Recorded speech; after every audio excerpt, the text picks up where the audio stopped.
Good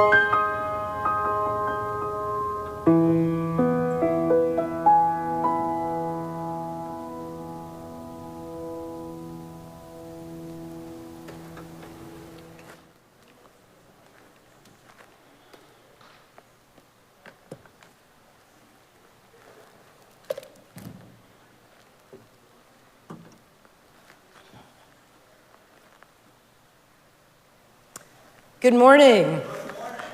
Welcome to Arlington Street Church, gathered in love and service for justice and peace. Welcome to the soul of Sunday. We are Unitarian Universalists. Ours is a historic faith with a progressive theology. We affirm the worth and dignity of every being, and that we are all deeply interconnected. We are bound to one another not by creed, but by covenant. And we are called to answer the call of love with open minds, open hearts, and open hands. Whoever you are, those of all nations, all creeds, all colors, all kinds of love, you are welcome here.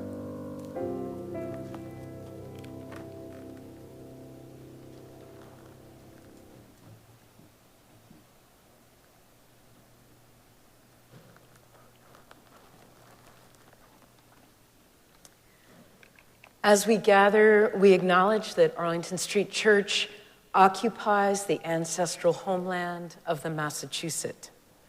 By making this land acknowledgement, we recognize, honor, and affirm the sovereignty of all First Nations peoples. Good morning, friends. Welcome to our Zoomers and to the congregation gathered here in person. It's a joy for me to be slipping in before next Sunday's in-gathering service, when we'll welcome home our executive minister, Reverend Beth Robbins, director of music, Mark David Buckles, and the Arlington Street Church Choir. Soprano Eve Loria, pianist and organist Yulia Yun, and I had a lot of fun dreaming up this service for you. Many thanks to our musicians this morning. Next Sunday, we'll be properly thanking all of you who hosted and supported our summer services. For now, I want to say a very, very special thank you to all the volunteers in the sanctuary today. Art is here, Kevin, Michael, Rich, Kem's at home on the chat. That's our tech team. Thanks to our greeters. Greeters, give me a wave. I didn't see everybody. Philip, Kelly, great to see you. Queen Cheryl's out there. And representing the worship team at the Gleason podium, Daryl Waters. Enjoy, my friends. For those of you who are new to Arlington Street, I want to say a very special welcome to you. If you'd like to know more about Arlington Street, you can go to ascboston.org. There's a link where you can sign up for our weekly e-newsletter, Snapshot, which goes into production again this week. Whether you have been coming here for years or today is your first time at Arlington Street, welcome home. Good morning. Good morning, Daryl. If you haven't already downloaded today's order of service, it's available in the chat and on the homepage at ascboston.org. For our guests here in the sanctuary, there are printed copies at the great doors. As we begin our greetings, I invite the Zoomers and those here in the sanctuary with a device handy to please say hello in the chat and tell us where you're zooming in from today. And now Rich is going to turn the camera on the incarnate congregation as we wave and smile at each other, as well as at our friends in the Zoom room. And you all in the Zoom room can wave and smile back. Hello, friends. Let's all engage that Arlington Street spirit of welcome that transcends physical distance as we greet one another, heart to heart. Our opening hymn is number 40 in the gray hymnal and in the chat. Let's rise in body, rise in spirit, and sing together hymn number 40.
It is now time for our treasured ritual of sharing community candles of sorrow and joy. These candles were submitted on our website by the Friday evening deadline. If you didn't submit your candle and have a joy or sorrow to share this morning, please wait until the third candle is lit, the silent candle, and then type your joy or sorrow in the chat. Zoomers are invited to light silent candles at home. Those in the sanctuary are invited to light a silent candle at the table up front to the right of the Gleason podium. In addition to sharing our sorrows and joys this morning, let's reach out to one another in the week ahead, staying connected. May these times remind us of how very precious this beloved community is. We need one another. Whether together or apart, may we stay very close. And now, in the spirit of invocation, let's join in singing Sanctuary. The words are printed in your order of service and in the chat. Open my heart to be a sanctuary, all made holy, loved and true, with thanksgiving I'll be a living sanctuary for you. Some of us come today with heavy hearts. We open our hearts to you. A candle of sorrow from the Arlington Street community as we acknowledged this past Monday the 60th anniversary of the 1963 March on Washington. Writer Jamel Bowie, in his column entitled "The Real Lesson of the March on Washington" in Thursday's New York Times, said, "It is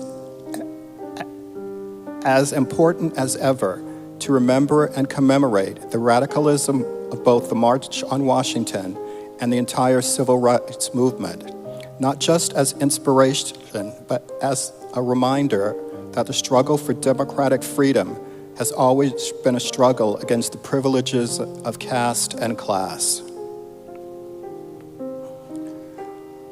Our next candle is from Don Richter. Today, September 3rd, is the 120th birthday of my mother, Wealthy Murphy Richter. She came from pioneer California families, was orphaned at 3, became a beauty queen and a scholar. She graduated from Oregon State, becoming a hardworking farmer's wife with 4 kids, was always cheerful and helping others. She had a weak heart and many other health problems. She died at 51 in her home. And our final candle is one of concern for our beloved Zoe Arcuri, who turned 9 years old yesterday. Zoe was just diagnosed with leukemia. She's receiving world-class treatment at Boston Children's Hospital, and her prognosis is excellent. Nevertheless, it's a lot to go through, to say nothing of what Zoe's mom, Tammy, is going through. Zoe is taking it all in stride, bursting into song at every opportunity, as always. If you'd like to send her a birthday card, she loves animals and silly things. Kim will drop her address into the chat. Those of you in person can speak with Reverend Kim after the service. Let's send our love and prayers to both Zoe and Tammy.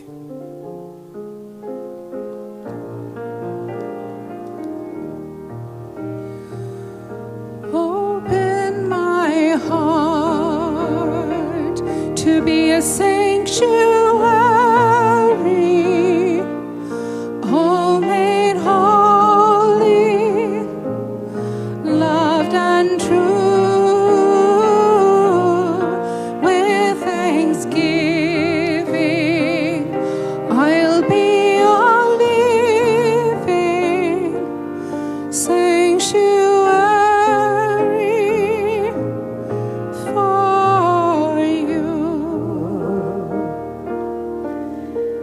And some of us come today in joy.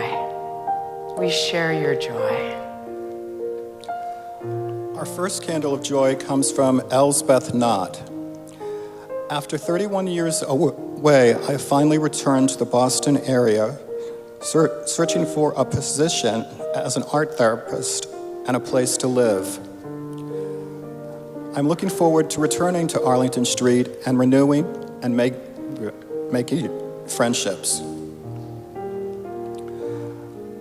A candle of joy that Patrice Keegan is on the other side of her double knee replacement and is rehabbing like a champion at Spalding in Brighton. Go Patrice. And our final candle is a mixed candle from Liz Weber. I fell at gymnastics a month ago and injured my neck. I've been in a hard collar since then. Thankfully, nothing is broken and I am healing well. I should be back to normal in a few more weeks. I'm very grateful for my family and friends who've been by my side.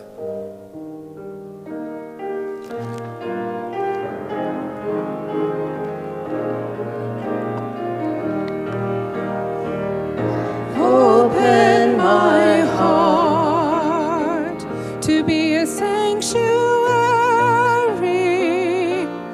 all made holy, loved and true. With thanksgiving, I'll be a living sanctuary.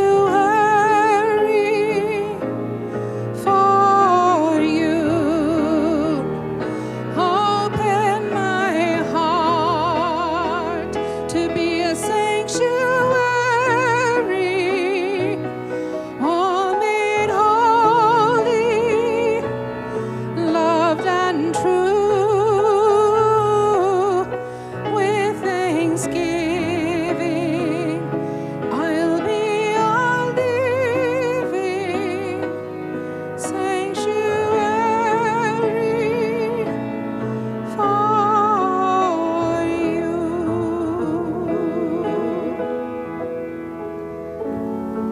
all the sorrows and all the joys we hold in our hearts, we light a silent candle to remember and to rejoice.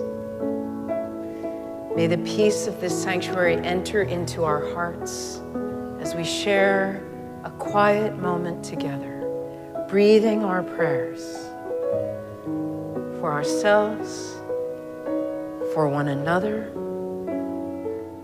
for our country, and for the world.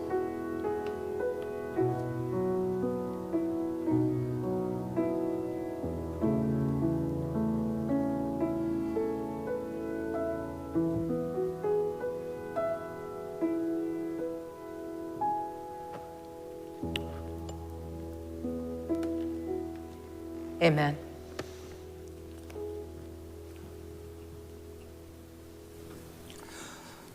Let's join now in saying together the affirmation and covenant of this beloved spiritual community. The words are printed in your order of service and in the chat. Love is the spirit of this congregation, and service is our gift. This is our great covenant, to dwell together in peace, to speak our truths in love, and to help one another.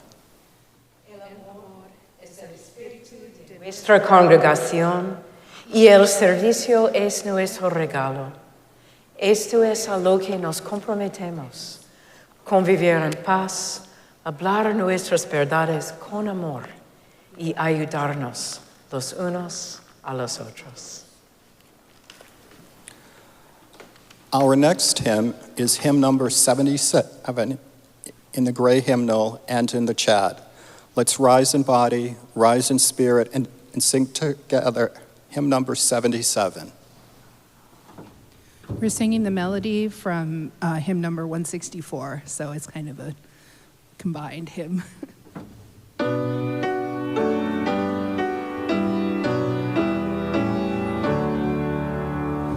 Seek not afar for beauty, lo, it glows. Into wet grasses all about your feet. In birds in sunshine, childish faces sweet. In stars and mountain summits topped with snow. Go not abroad for happiness, behold. It is a flower blooming at your door. Bring love and laughter home and evermore. Joy shall be yours as changing years unfold. In wonder workings or some bush aflame, we look for truth and fancy it revealed. But in earth's common things it stands revealed, while grass and flowers and stars spell out the name.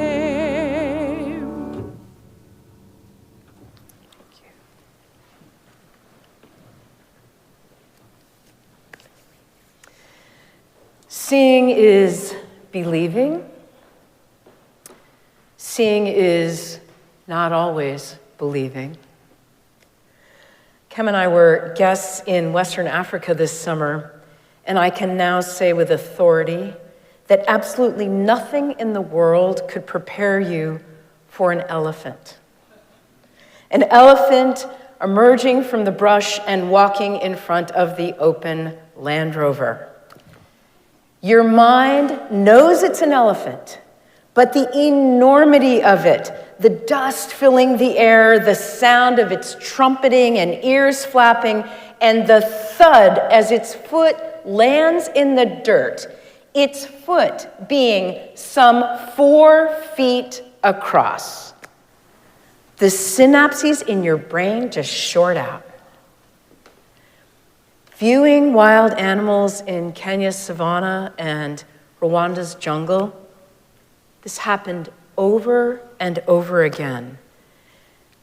The expression mind-blowing emerged in the mid-1960s psychedelic drug culture, but this was not the mind on drugs. This was the mind on safari.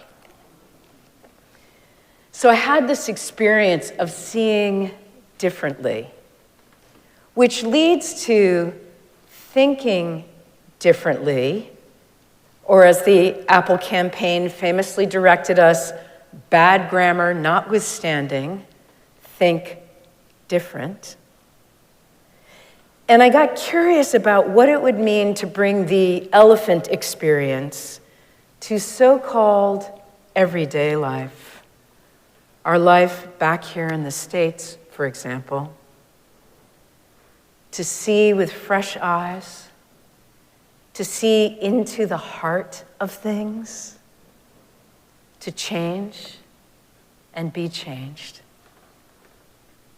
Irish poet William Butler Yeats said, "The world is full of magic things, patiently waiting for our senses to grow sharper."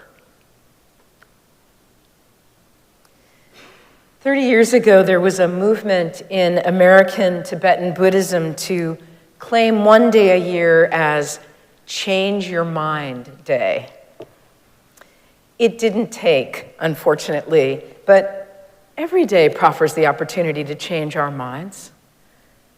As an aside, what did take was Make Up Your Mind Day, but that's another sermon. The point is, changing begins with thinking, and thinking begins with seeing. The 21st chapter of the book of Revelation begins, "Then I saw a new heaven and a new earth, for the first heaven and the first earth had passed away." As we navigate these perilous times, our only planet under dire threat, its people at war, I invite you to join me in this spiritual practice of seeing differently. Let's turn to the inventors, the experts at seeing differently. Will you raise your hand if you remember a time before Velcro? A time before Velcro. Great. And is there anyone here who doesn't own a single article of clothing without it, or who doesn't make use of that ubiquitous hook and loop stickiness technology? Okay. So in 1941, a Swiss engineer named Georges de Mistral got curious about the burrs clinging to his socks and jacket and dog after a walk in the woods. Do you know what I mean by burrs? Those super irritating, brown, round, spiky, clingy things, they poke you? Those. George got curious. That's step one in seeing differently. He got curious and he put a burr under his microscope.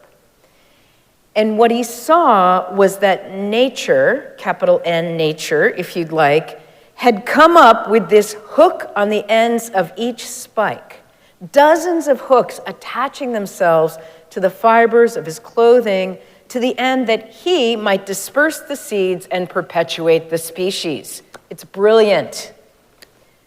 And then Georges de Mistral got brilliant. And Velcro, which comes from the French words velour and crochet, velcro, meaning velvet and hook, was born. The zipper alternative is the go-to for children, elders, for those for whom buttons or laces are a challenge. It's been used in projects as grand as NASA space shuttles and to hold together the first artificial heart. And that unmistakable, distinctive tearing noise has proven useful against pickpockets. On the downside, the noise it makes is dangerous for soldiers in hiding. So researchers are now working on the holy grail of silent Velcro. Cue more curiosity. And today there is an entire field of research called biomimetics, which seeks to imitate nature to solve problems. Here ends the dorkiest part of this sermon. Seeing differently is the willingness to get curious and stay with our curiosity, following it further and farther wherever it might lead. It demands practice and tenaciousness. It's just not easy to see new things or to see old things differently.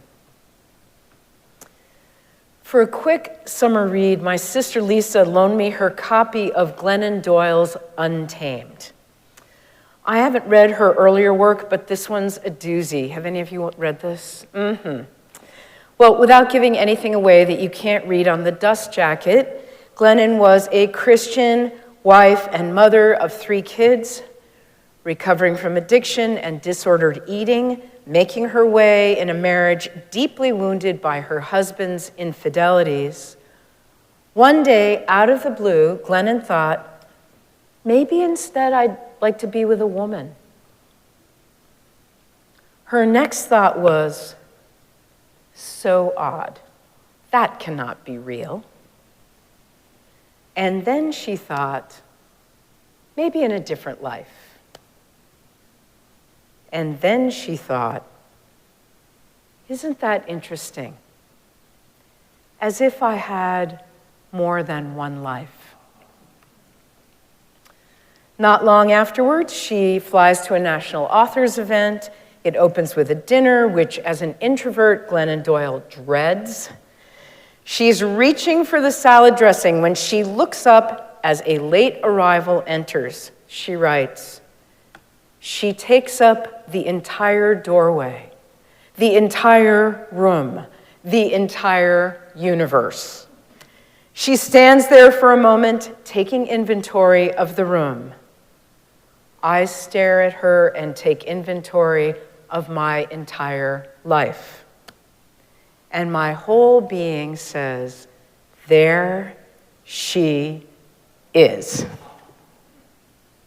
She was soccer superstar Abby Wambach. Glennon Doyle is now married to her. You get the idea.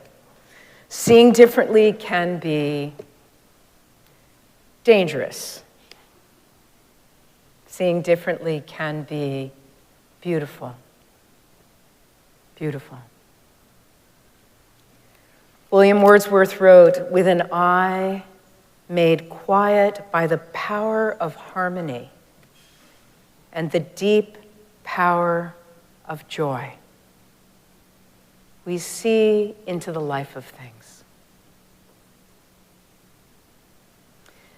Born in France in 1623, Blaise Pascal was a both left-handed and right-brained child prodigy who became a mathematician, physicist, and inventor, as well as a philosopher, theologian, and writer. My favorite quote of his is, "The heart has its reasons, of which reason knows nothing." The French is beautiful. Le cœur a ses raisons que la raison ne connaît point. Blaise Pascal also is the one who wrote, all of humanity's problems stem from man's inability to sit quietly in a room alone. That's yet another sermon. But here's one I just learned, just in time for this deep dive into seeing differently. Small minds are concerned with the extraordinary. Great minds with the ordinary. We may be jarred into seeing differently by the extraordinary, cue an elephant. But it's the ordinary, what's right in front of us, that we're called to practice seeing in a new way, to re-enchant with a new vision. For example, Soap in a soap dish. American entrepreneur Robert Taylor repeatedly walked into otherwise spotless bathrooms and saw the unwrapped bar of soap sitting in a messy puddle of its own splooge. All of us have seen that, but how many of us would follow up with, I need to invent something to tidy this up? Robert's answer was to put soap in a bottle. Liquid soap dispensed from a pump. The year was 1978. His creation was soft soap. And that is how the entire liquid soap industry was born. After his death, Robert Taylor's wife, Mary Kay Taylor, found handwritten notes under the handwriting, "What you need to be a successful entrepreneur." One advised, "Unique idea, fill a gap." To see differently can be entrepreneurial seeing, and to see differently is always the domain of artists and poets.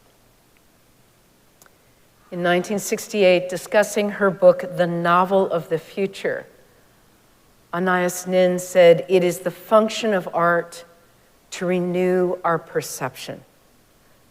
What we are familiar with, we cease to see. The writer shakes up the familiar scene, and as if by magic, we see a new meaning in it." There's actually an artistic technique called defamiliarizing, which is to present familiar objects in unfamiliar ways.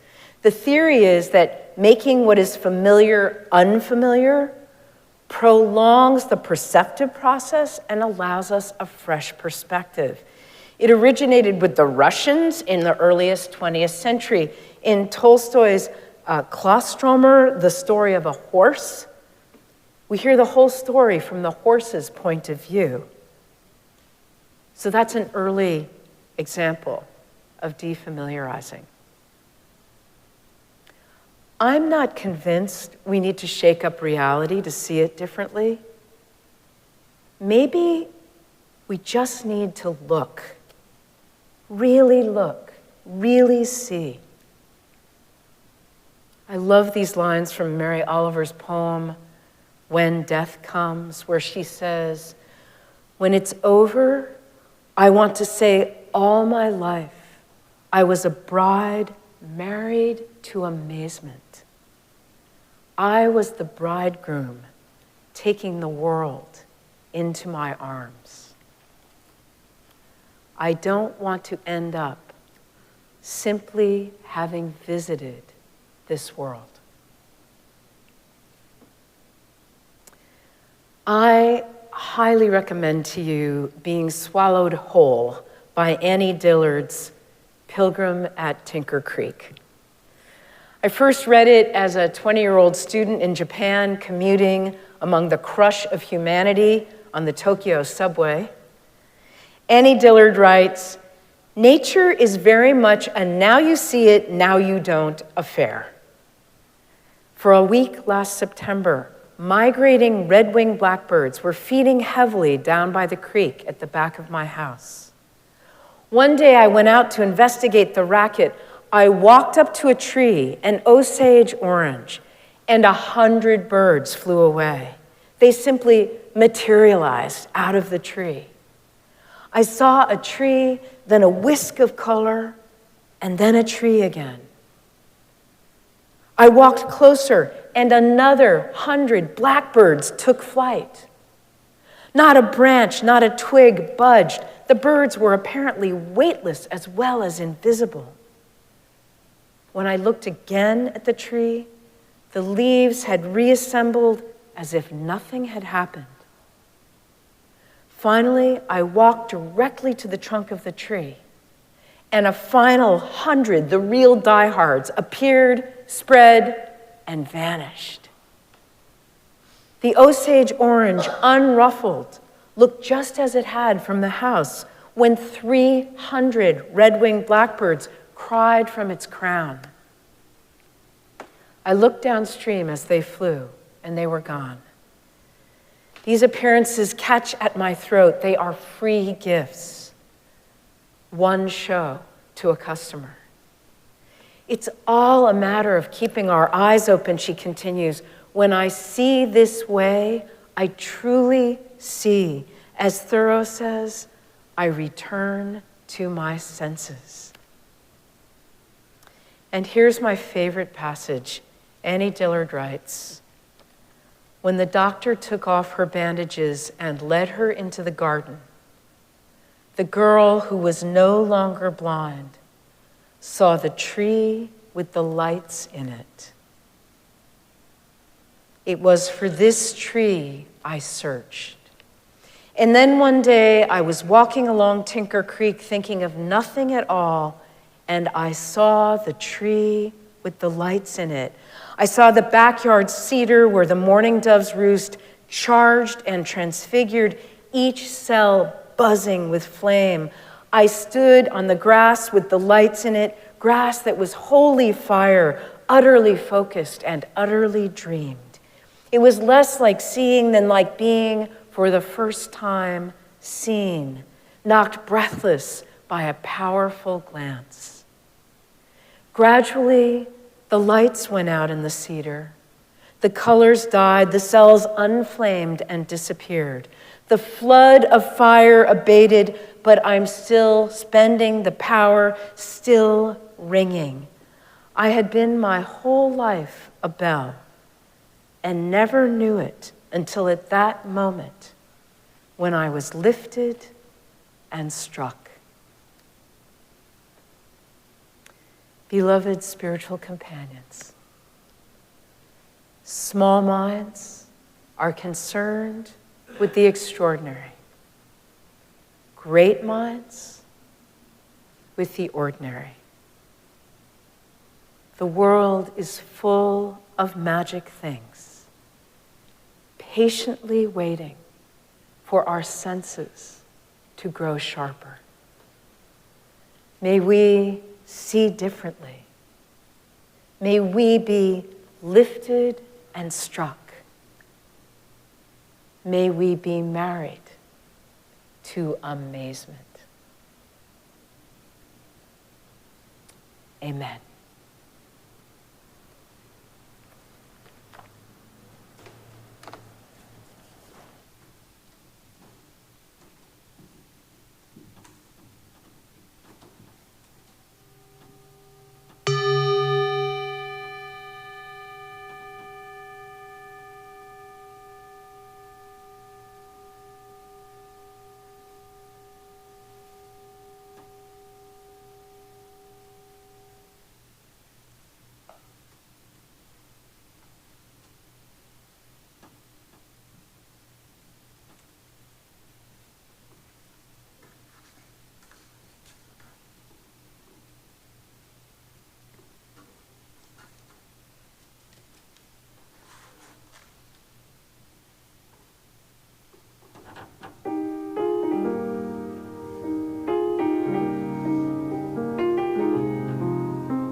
And there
Thank you, Eve.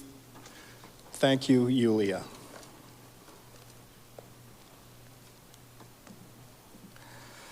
Arlington Street is entirely self-sustaining.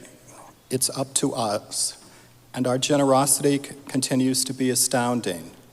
Thank you for your commitment to our staff, our building, and our beloved spiritual community. Each Sunday, we share our collection plate with a partner in our mission of love, service, justice, and peace. During the summer months, our Share the Plate offerings are saved to use for future local emergencies and to help in rescue and rebuilding efforts following natural and unnatural disasters, amplifying our impact around the world. Thank you for your generosity.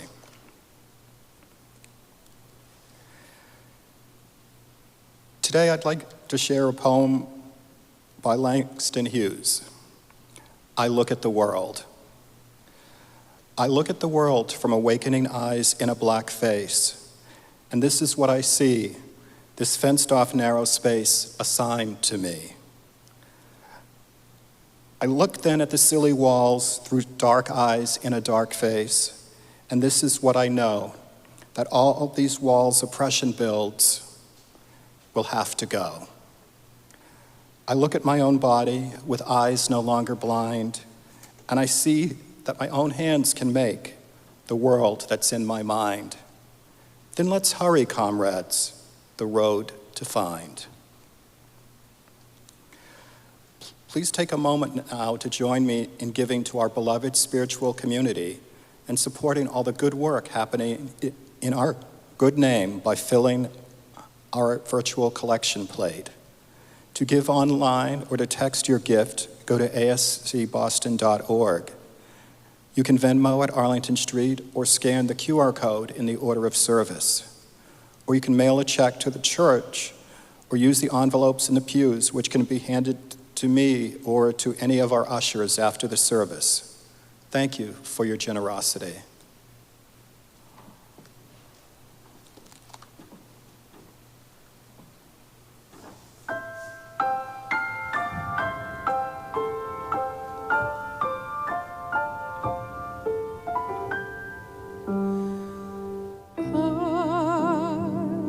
Seeing you in all the old familiar places that my heart and mind embraces all day through.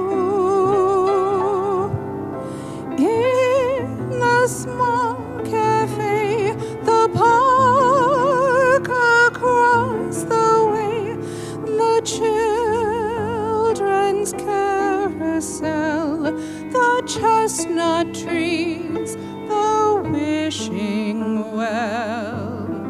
I'll be seeing you in every lovely summer's day, in everything that's light and gay. I'll always think of you that way. I'll find you in the morning sun, and when the night is new, I'll be looking at the moon, but I'll be seeing you.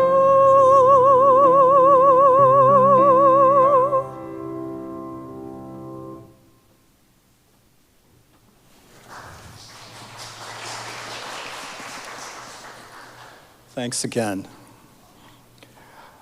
If you'd like more Arlington Street in your week, please go to ascboston.org. There are weekly gatherings in the Zoom room for loving kindness, meditation, poetry, yoga, and writing.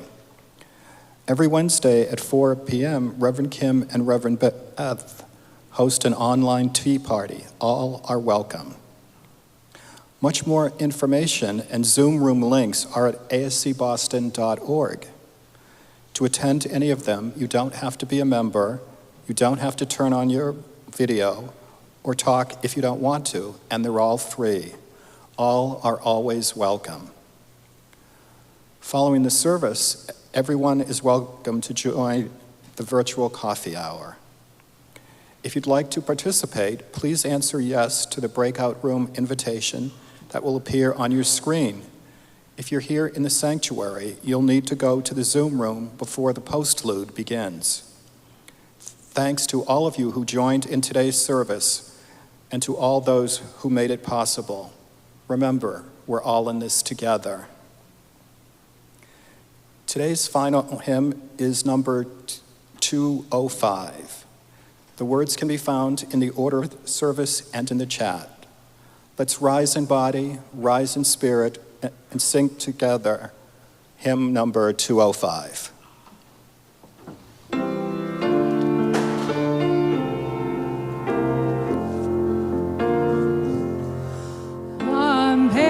Amazing grace, how sweet the sound that saved a soul like me. I once was lost, but now am found. Was blind, but now I see. 'Twas grace that taught my heart to fear, and grace my fears relieved. How precious did that grace appear the hour I first believed.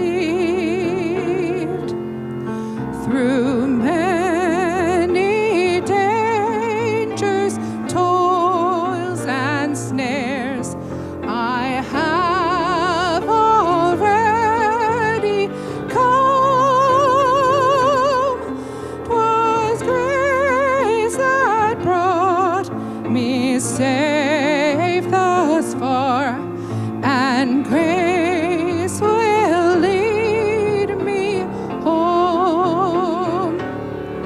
When we've been there 10,000 years, bright shining as the sun, we've no less days to sing God's praise than when we first begun.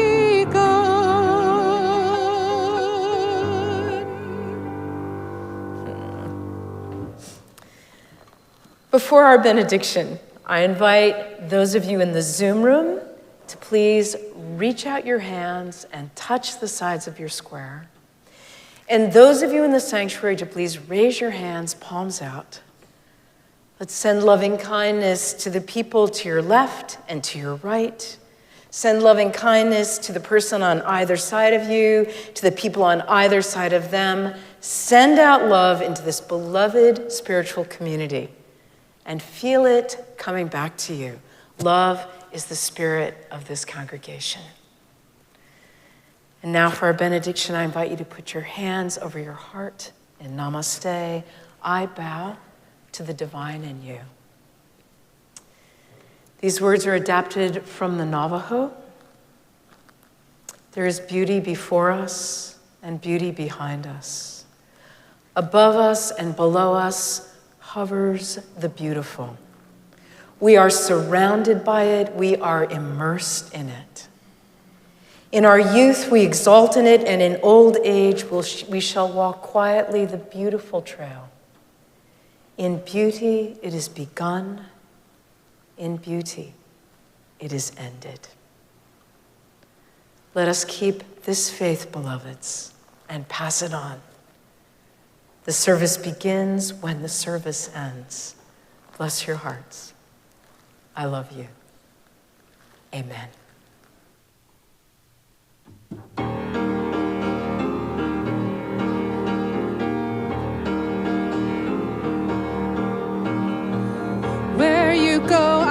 will go, beloved. Where you go, I will go. Where you go, I will go, beloved. Where you go, I will go. For your people are my people. Your people are mine. Your people are my people. You're divine, my divine. Where you go, I will go, beloved. Where you go, I will go. Where you go, I will go, beloved. Where you go, I will go. For your people are my people. Your people are mine. Your people are my people. You're divine, my divine.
Please visit ascboston.org for more information about this historic Unitarian Universalist congregation. Arlington Street Church, gathered in love and service for justice and peace.